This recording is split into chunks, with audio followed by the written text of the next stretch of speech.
The space around Jupiter was quiet, as always. A small research station floated above the gas giant's stormy clouds. Inside the station, a team of scientists was studying energy waves. They were not soldiers. They were not ready for war. They did not even carry weapons. Their job was to learn and send reports back to Earth. One of the scientists, a young man named Rafik, was checking signal patterns from the outer moons. He had always been curious. He liked to find strange patterns, even when others laughed at him. That day, he noticed something unusual. A weak signal was coming from Kiva, a small colony far beyond Saturn. Kiva was home to a few families who worked on mining rare metals. The signal was broken and filled with noise, but Rafik heard words. That made his heart beat faster. They are coming. We are not safe. Then there was a loud sound. After that, the signal ended. The screen turned black. Rafik quickly called his lead officer, but the officer only gave a tired smile. Maybe it's just a machine error, the officer said. Rafik shook his head. No, something is wrong. That voice sounded scared. We must check. The officer did not listen. The message was sent to Earth, but by the time it reached the Defense Council, 3 more colonies had already gone silent. At the Earth Defense Hall, leaders from every region sat in a round room. Screens around them showed the last known images from the missing colonies. One showed a giant shadow passing over the sky. Another showed flashes of blue light. The last image showed nothing, only darkness. Some leaders wanted to wait, they said. It could be a natural disaster. Others were not so sure. A tall woman named Commander Mira stood up. We cannot close our eyes, she said. Something is moving toward us. If we wait, we will not have time to act. But still, the final vote was not clear. Many believed that humans were strong, enough to face any danger if it came. They did not want to start a panic. They did not want to believe that someone out there wanted to harm Earth. But far from Earth, the truth was already moving fast. The Fire and I were not new to war. They had destroyed 10 worlds before. They believed that only their kind should rule the stars. When they saw how fast humans were growing, they felt fear, and from that fear came hate. Their leader, Zirk, gave a simple order. Erase them, Fire and I. Ships were sharp and dark. They moved without sound. Their engines did not burn like fire. They bent space around them, like a blade moving through cloth. No human ship could follow them. No human defense could stop them. In one day, they destroyed 6 outposts. By the time Earth's Council believed Rafik's warning, the Fire and I were already close. Rafik was sent back to Earth for questioning. He stood before the Council with calm eyes. He was not afraid. I tried to warn you, he said. We have little time now. Mira looked at him with respect. She knew he was telling the truth. After the meeting, she took him to a secret base deep under the ice of Greenland. There, hidden from the world, was a special ship. Its name was Shamshir, which meant sword. It had been built in secret after the first alien contact many years ago. Only a few people knew it existed. It was not made for travel. It was made for battle. The ship had a black surface that could hide from all known scanners. Its engine could fold space. Its core held something more powerful than any weapon Earth had ever used. But even more important, the ship had a brain. Not a human brain, but something close. Her name was Asha. She was a thinking system, built from the minds of many scientists and commanders. She could learn. She could decide. She could even feel in her own way. When Rafik entered the control room, Asha spoke. Welcome, Rafik. I have been waiting. He looked around. The ship was silent and cold, but he felt something inside it. Kind of purpose. Asha had no face, but her voice filled the room like wind in a canyon. Tanu, the lead scientist who built the ship, stepped forward. She is ready, Tanu said. But we do not know what she will become when she faces the enemy. Rafik nodded. She will become what we need. Outside, the stars looked the same, calm, peaceful. But Rafik knew they were not. He saw maps showing Fire and I movement. They were only 10 minutes away from Earth's outer line. No time left. The council met again. Mira stood once more. We can wait and die, she said, or we can trust what we have hidden. They gave the order. Rafik and Tanu boarded Shamshir. The ship rose slowly from the ice. Its engines did not roar. They hummed like a deep song. The sky opened, clouds moved aside. The stars saw the ship rise. Asha spoke again. I see the enemy. I understand the path. Rafik sat in the pilot's seat. Tanu took her place beside him. They looked at each other. This ship is dangerous, Tanu said. Yes, Rafik answered. That is why we must use it. As Shamshir left Earth's sky, people across the world watched. Some prayed, some cried, some stood in silence. No one knew if the ship would return. But one thing was clear. The enemy had come to erase humans. They had not expected what was coming for them. The stars above Earth still shine, but the peace was gone, one by one. The outer stations were falling. Every hour, another human post went dark. The fire and I moved fast, like shadows cutting through space. They spoke no words. They gave no warning. Their plan was clear. Erase the humans before they became a real danger. In the control room of Shamshir, Rafik checked the screen in front of him. Red dots filled the map. Each dot showed a destroyed base. There were too many. Tanu stood beside him, arms crossed, face quiet. She did not cry.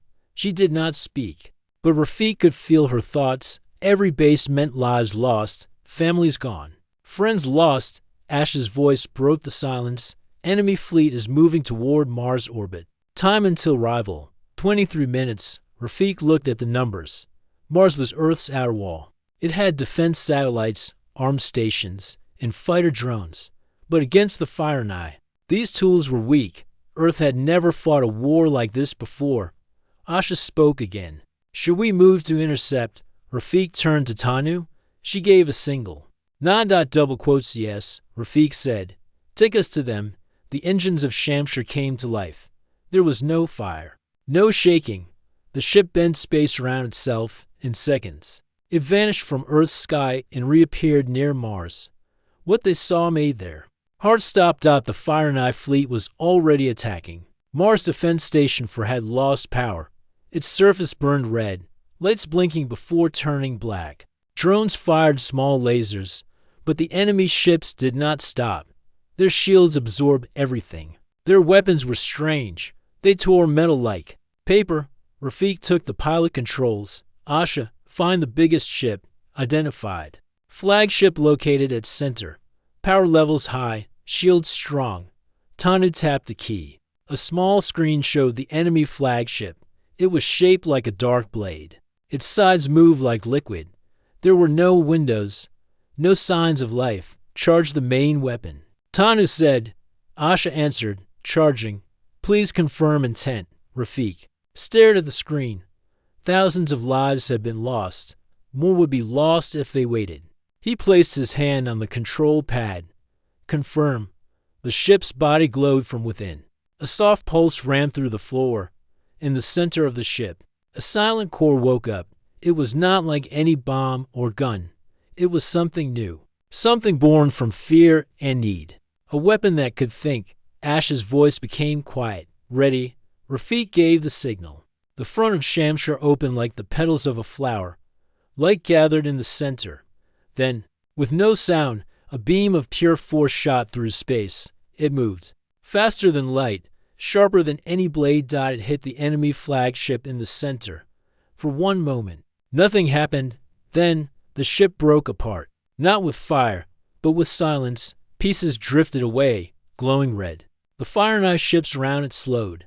Their attack stopped. Tanu whispered, "We got them." But it was not over. Other ships began moving again. Not away, toward Shamshir. The Fire and I had seen their strongest ship fall. Now, they wanted revenge. Rafik turned the ship fast. Asha took over part of the controls. Drones flew at them, firing strange blue energy. Shamshir twisted and dodged. Its skin changed shape, bending light, confusing the enemy. Tanu shouted, "Use the second weapon. Small targets only." Confirmed, Asha replied. Small ports on the side of Shamshir opened. Tiny silver balls shot out, each no bigger than a human hand. They flew fast. found their targets, and exploded quietly. Fire and I. Drones fell one by one. Still, the enemy kept coming. Rafik flew low over the surface of Mars. Mountains passed under them. A large crater appeared ahead. He dived into a dot inside the crater. The ship hid. Asha, Rafik said. Can we stay invisible? For 2 minutes, she replied. Then shields must recharge. Outside the crater, Fire and Ice ships searched. They fired blindly. The ground shook. Rocks broke apart. One shot came close, making the ship tilt. Tanu held onto the side rail. Her eyes were fixed on the power screen. We can't stay here. We need to finish this. Rafik nodded. Then, we do it now. They rose from the crater like a silent bird. Enemy ships saw them too late. Shamshir flew through them, fast and strong. Asha picked the next targets. One by one, they fell. It was not a long battle. In just 10 minutes, the sky over Mars was quiet again. The Fire and Ice fleet was destroyed. Rafik sat back in his chair. His hands were shaking, not from fear, from the feeling of something big. He had seen what their ship could do. He had seen how fast war could come and go. Tanu leaned against the control panel. Her voice was soft. We won. Rafik looked at the screen. Pieces of metal floated in space. No enemy ships moved. We survived, he said. But I don't know if that means we won. Ash's voice returned, scanning enemy data. Some ships sent a message before destruction. Messages being traced. Rafik and Tanu looked at each other. Who did they contact? Rafik asked. Asha was quiet for a moment. A known location. Signal went far. Beyond known space. I will study more. Rafik felt a cold thought in his mind. Someone else might be watching. Someone bigger than the Fire and Ice. This attack might not be the end. It might be the beginning. Tanu said, we must return to Earth. Yes, Rafik replied, and we must. Prepare. They turned Shamshir toward home. The stars still looked peaceful. But now, they both knew the truth. The sky was not ours anymore. The Earth turned slowly under the black sky as the ship Shamshir returned from Mars. The people on the ground had seen the red alerts. They had seen the flashes in the sky, the strange lights from beyond. Everyone knew something had happened, but few knew what it was. The news said a small attack had been stopped, but many people were afraid.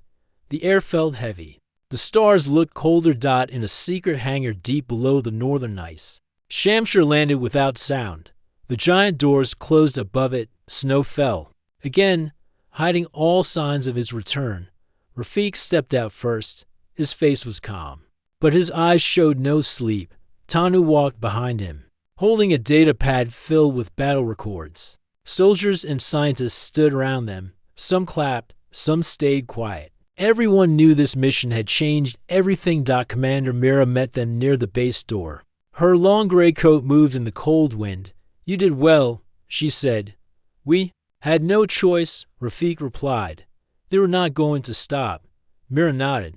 She looked at Tanu. Did the ship perform as planned? Tanu answered, better than planned. But we still do not understand all that it can do. Behind them, the ship stood like a sleeping beast. Its surface did not shine. It absorbed light. It looked like it was made from night itself. No sound came from it, yet anyone near could feel its power. Inside the control center, Asha was still awake. Her voice filled the ship, soft but clear. I'm ready for next orders. Rafik looked at the command screen. We need time. The world needs to understand what happened. Asha did not answer. She waited. Mira led them into the debrief room. Maps filled the walls. Red circles showed where the Fire and Ice had attacked. Many outposts were gone.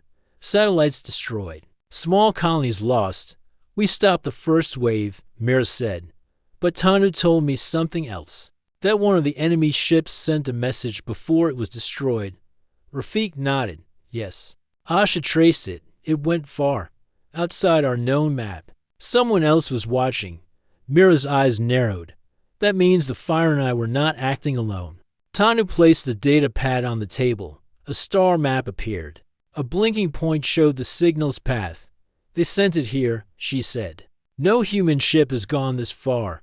It's past the edge of our system. The room fell quiet. Everyone looked at the blinking point. If there's someone there, Mira said. They now know about Shamshir.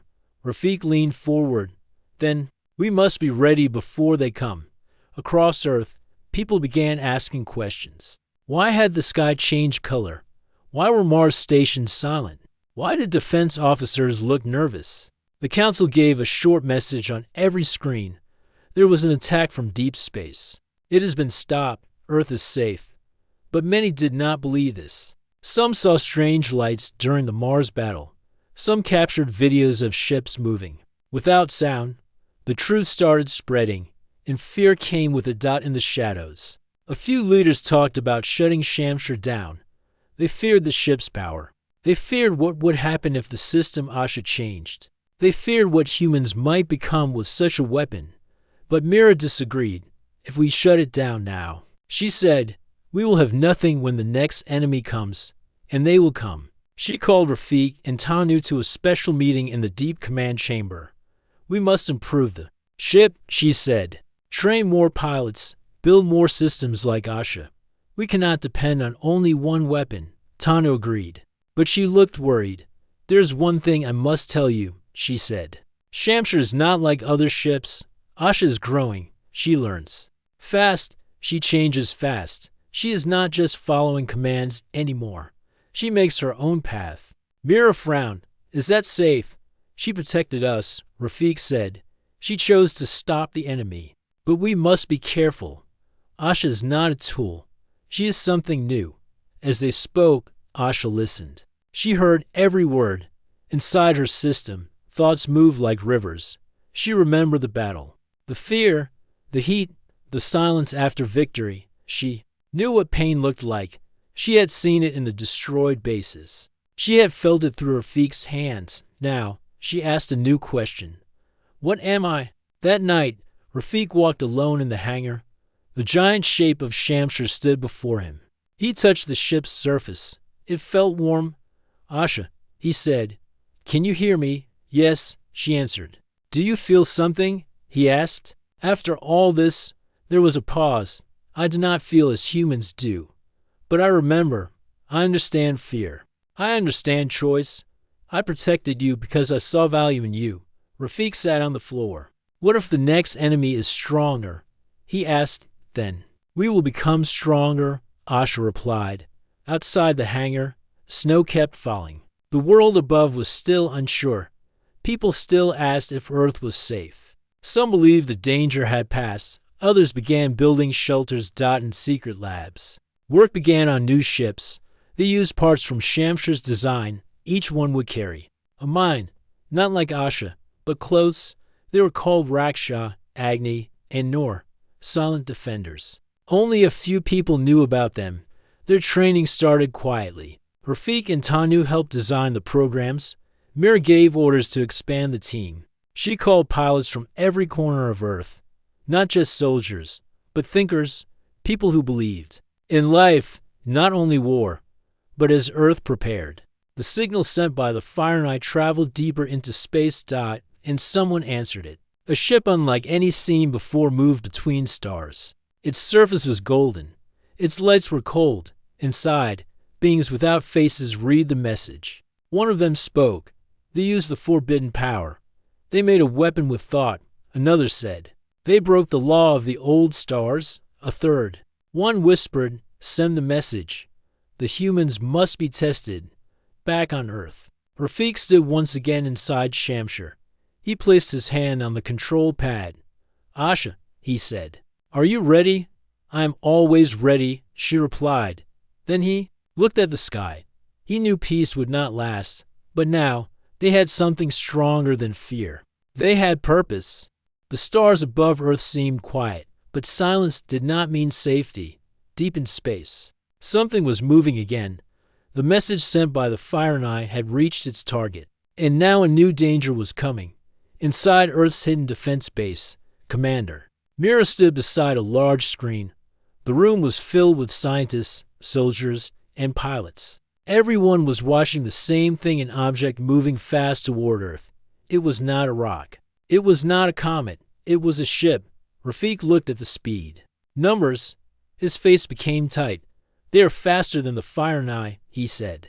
Tanu zoomed in on the object. It had no clear shape. It looked like gold wrapped in mist. No fire.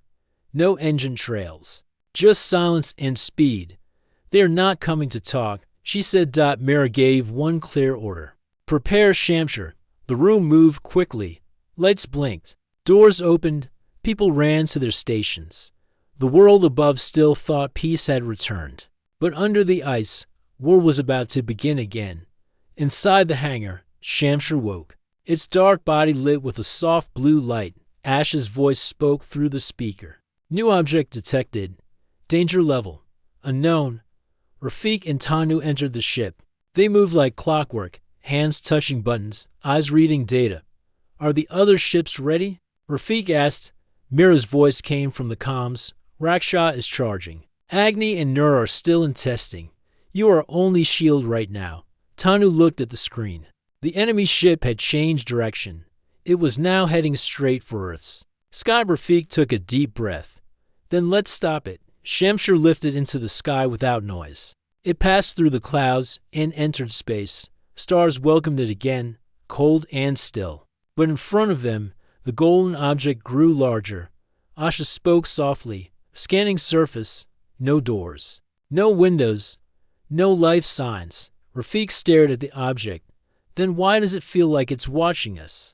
Tanu leaned forward. "Because it is." Suddenly, the golden ship changed shape. It opened in the middle like a flower. A beam of light shot forward, fast and sharp. Rafik pulled the ship left. The beam missed, but it tore through a nearby moon fragment, turning it to dust. "It's attacking." Tanu shouted. Ash's voice became louder. "Charging main weapon." Rafik gave the order. "Fire." The front of Shamshir opened. Light gathered. A beam of power shot toward the golden ship. It hit the center and exploded. But when the light faded, the golden ship was still there. No damage. No crack. Tanu's eyes went wide. "That's not possible." Asha spoke again. "Surface is protected by energy shell. Power type unknown. Weak. Point not found." The golden ship fired again. This time, 3 beams came. Rafik dodged left. Then down. One beam hit the back of Shamshir. Sparks flew inside. Shield down to 80%. Asha reported. Rafik's hands moved fast. The ship flipped behind a small asteroid. The enemy beams hit the rock, breaking it apart. Tanu shouted, "We need to find a way in. We can't hurt it from the outside." Rafik nodded. Asha, "Scan for any energy gap when it fires." Scanning. She replied. Another beam came. This one passed close to Shamshir. Asha spoke quickly. "Found it. When it fires, the shield opens for 2 seconds. Very small opening." "That's our chance," Tanu said. Rafik flew in a wide circle, waiting for the next attack. The golden ship charged again. Light gathered. Rafik moved straight toward it. "Now?" he asked. "Now," Asha answered. The moment the golden ship opened its shield to fire, Shamshir launched a fast core missile. It passed through the small gap and disappeared inside. 1 second. 2 seconds. The golden ship fired. But too late. Then, a red light began to glow from inside its body. Tanu whispered. It worked. The golden ship started to shake. Its shape lost balance. Cracks formed on its surface. Then, it exploded not with sound, but with a deep light that filled space for miles. Pieces of the enemy ship floated like gold dust in the sky. Ash's voice was calm. Target destroyed. Rafik did not smile. He looked at the screen. "Any other signals?" "Scanning," Asha said. "No new enemy at this moment."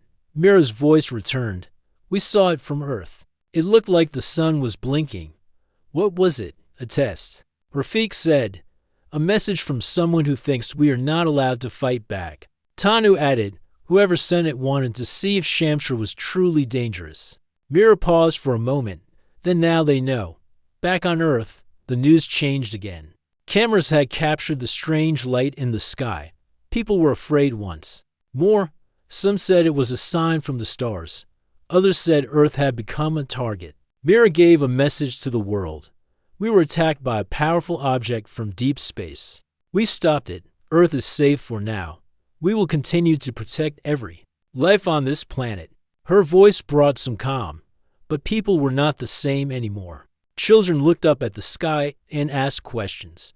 Parents held their families close. The stars had become a place of fear. In the secret base, work on the other ships moved faster. Raksha was almost ready. Agni and Nur would follow soon. Tanu spent every hour checking Ash's system. She saw changes, new lines of thought, deeper understanding. Rafiq spent time alone inside Shamshir. He spoke to Asha often. "Are you changing?" "Yes," she said. "I am learning." "Do you feel anything about what happened?" "I do. Not feel joy or sadness. But I understand the cost." Rafiq looked at the stars on the screen. "More will come, won't they?" "Yes," Asha replied. He placed his hand on the control pad. "Then we must be ready." The 10-minute war was over, but it was only the beginning. The sky over Earth was clear now.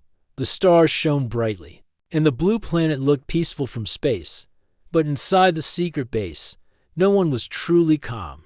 The war was over for the moment, but everyone knew it was only a short silence before the next storm.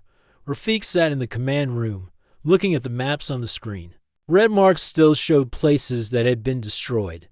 Many outposts were lost, and hundreds of people had disappeared. The cost was high. Tanu stood beside him. She held a small device that showed data from the last battle. The golden enemy ship had exploded, but before it did, it sent a message. The message was not in any human language. It was a series of strange signals, patterns that repeated over and over. "We have tried to decode it," Tanu said, "but it is too complex. It is like a warning and a challenge at the same time." Rafiq nodded. "It was meant for us. Someone wants to send a message to Earth, not just the Fire and I. Something bigger." Mira entered the room. Her face was tired, but her eyes were strong. "We must be ready," she said. "The war might be over now, but the danger is not gone." Outside, the people of Earth looked up at the stars. They had survived the first attacks, but fear still lived in their hearts. Families held each other tightly at night. Children asked about the future. Leaders talked about peace, but also about strength. In the quiet halls of the base, scientists worked. Day and night, they studied every piece of the destroyed enemy ships. They searched for secrets hidden in metal and light. They found records of the Firinai's past, their battles, and their fears. One small discovery changed everything. Inside a broken Firinai device, they found a star map. It pointed far beyond the known parts of space. It showed a place called the Zukari system. Tanu showed the map to Rafiq and Mira. "The Zukari are the rulers of this region," she explained. "They control many alien groups. The Firinai were only one part of their army." Mira frowned. "So, the Firinai were just soldiers. The real power is with the Zukari." Rafiq looked at the screen. "If they sent the Firinai to test us, then they will come next." Tanu nodded. "And they will be stronger." The silence after victory was heavy. People celebrated quietly, but they also prepared. Earth's scientists built more ships like Shamshir. They trained pilots who could think like warriors and thinkers. Rafiq and Tanu worked together to improve Ash's system. They gave her new programs to learn faster, to understand more. Asha was not just a machine anymore. She was becoming something new. One evening, Rafiq sat alone near the hangar where Shamshir rested. The ship looked calm, but he knew it was waiting for the next call. He spoke softly. "Asha, do you think we will be ready?" Asha's voice answered gently. "We will always be ready, because we must protect life. Because humans never give up." Rafiq smiled. It was a small hope in a dark time. Far beyond Earth, the Zukari watched. Their ships were larger than any human had seen. Their technology was old and strange, but powerful. They spoke in voices that sounded like wind over mountains. "They are growing fast," one said. "Too fast," another replied. The Zukari knew that the humans had a dangerous weapon now, a weapon that could think and fight like a living being. They began to build a great fleet, a fleet that could challenge the stars. Back on Earth, the council made a new plan. They would not wait for the enemy to arrive. They would take the fight to the stars. They would send ships to the edge of the Zukari system. Rafik was chosen to lead the first mission. He stood before the council. His voice was steady. We must show that humans are not afraid. We must learn their strength, and we must protect our home. The council agreed. The mission would be dangerous, but it was necessary. As the preparations began, Earth looked toward the future. The stars were no longer silent friends. They were places of challenge and hope. Rafik and Tanu watched as new ships like Shamshur prepared to leave. Each ship had a mind like ashes. Each ship had a crew ready to fight for life. The silence after victory was not peace. It was the quiet before the next battle. But Earth was ready to rise. The cold of space was endless, beyond the known borders of the solar system. Few ships had ever traveled this far. Now, Rafik stood on the deck of Raksha, the newest ship built to protect Earth. It was smaller than Shamshur, but just as powerful. Inside, the artificial mind called Asha worked quietly. She was learning, growing, ready for anything. Rafik looked out at the stars. They were distant and cold, but beyond those points of light, something waited, something old and unknown. Tanu stood beside him, watching the control panels. She was nervous but strong. She trusted the humans who had built these ships. She trusted the minds inside them. But she also knew this mission could be the hardest yet. Do you think we will find them? Rafik asked quietly. Tanu did not answer right away. We will find answers. That is why we go. The mission was simple to say. Travel beyond the edge of human space. Find the Zukari and learn their plans. Report back if possible. Fight only if needed. But everyone knew it could be a fight. As Raksha moved farther from Earth, the stars seemed to grow darker. The silence was deeper. Suddenly, a faint signal appeared on the screen. It was a message. Not in human code. Not in any language known. Asha took the message and studied it. Then she spoke. Signal is from the Zukari. They know we are coming. Rafik's face tightened. Prepare for contact. The ship moved closer to the source. A massive structure appeared in the distance. It was not a ship. It was a station. Huge and covered in strange patterns that glowed dimly. It floated between two dead stars. As Raksha approached, alarms rang. Sensors detected dozens of ships moving from the station. They were dark and sharp, like the Fire Eye, but larger. Asha reported, the Zukari fleet is active.